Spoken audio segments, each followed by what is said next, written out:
Assalamualaikum warahmatullahi wabarakatuh.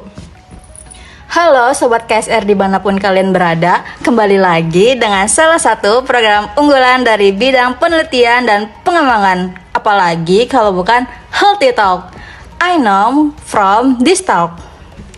Aku Dinda Hanifa yang akan menemani kalian dalam episode kali ini. Eits, tapi aku gak sendirian loh.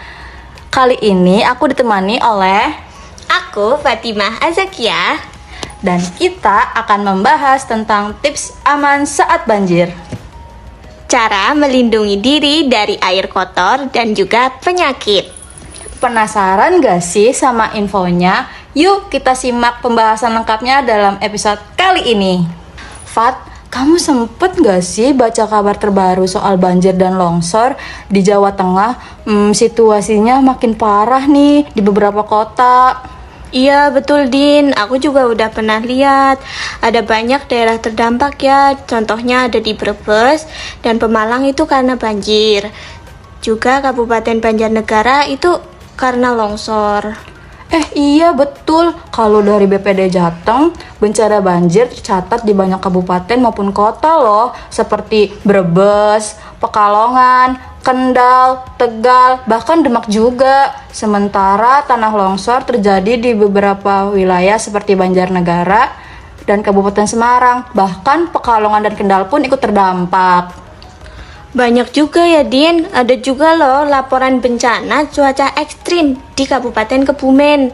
Hujan deras yang membuat banjir di sejumlah kecamatan di Kebumen dan juga longsor di beberapa titik seperti Kecamatan Sempor dan Karanganyar yang membuat warga Kebumen mesti saat ini itu benar-benar waspada loh. Wah, iya. Di sisi lain di Cilacap juga ada longsor yang fatal loh. BNPB bahkan menyebut tanah bergerak di Desa Cibenyi itu ada di Majenang, Fat. Jadi selain banjir, resiko tanah longsor sangat nyata loh di Jawa Tengah sekarang. Wah ternyata iya ya, sangat banyak berita hari ini. Iya itu kenapa tips aman saat banjir jadi sangat penting untuk saat ini. Misalnya, kalau semisal kita lagi lewat genangan banjir, wajib banget pakai alas kaki yang tertutup agar kaki kita tidak terluka dan juga tidak terinfeksi bakteri dari air kotor. Oh iya, betul. Setelah kena air juga jangan lupa ya langsung cuci tangan dan kaki pakai sabun. Kalau bisa pakai antiseptik agar lebih bersih. Jangan sampai kuman dari banjir menempel dan masuk ke tubuh. Betul banget, soal air minum pun juga nggak bisa diremehkan loh. Apalagi di daerah seperti Kebumen atau Brebes, kemungkinan sumber airnya itu tercemar banjir yang cukup besar. Harus direbus dulu untuk sebelum diminum. Ya, dan untuk makanan juga simpan di wadah tertutup ya agar tidak terkena cipratan air banjir saat genangan tinggi. Karena kalau makanan basah kena air banjir, risiko terkena bakteri juga sangat besar. Iya betul, kalau setelah banjir pun ada gejala-gejala seperti demam, diare atau sakit otot, segera periksa ke puskesmas ya teman-teman. Di daerah Banjarnegara dan Cilacap yang longsor, infeksi itu bisa lebih parah kalau diabaikan.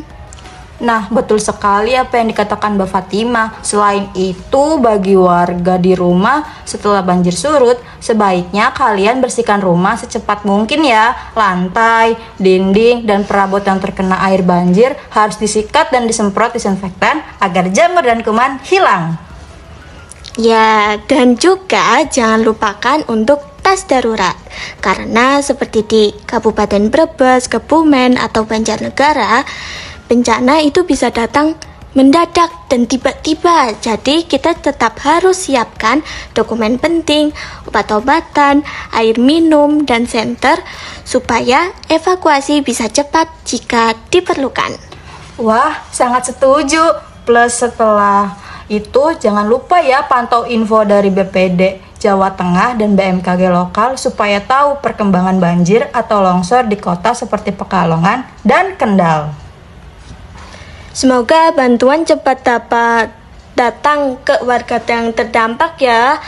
Dan semoga cuaca saat ini juga segera membaik agar risiko bencana bisa berkurang. Amin. Kita semua mesti tetap waspada ya teman-teman. Apalagi situasi di Jawa Tengah sekarang makin rumit karena kombinasi banjir dan juga tanah longsor.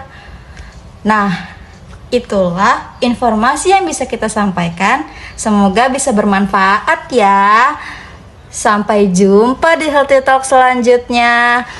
Wassalamualaikum warahmatullahi wabarakatuh.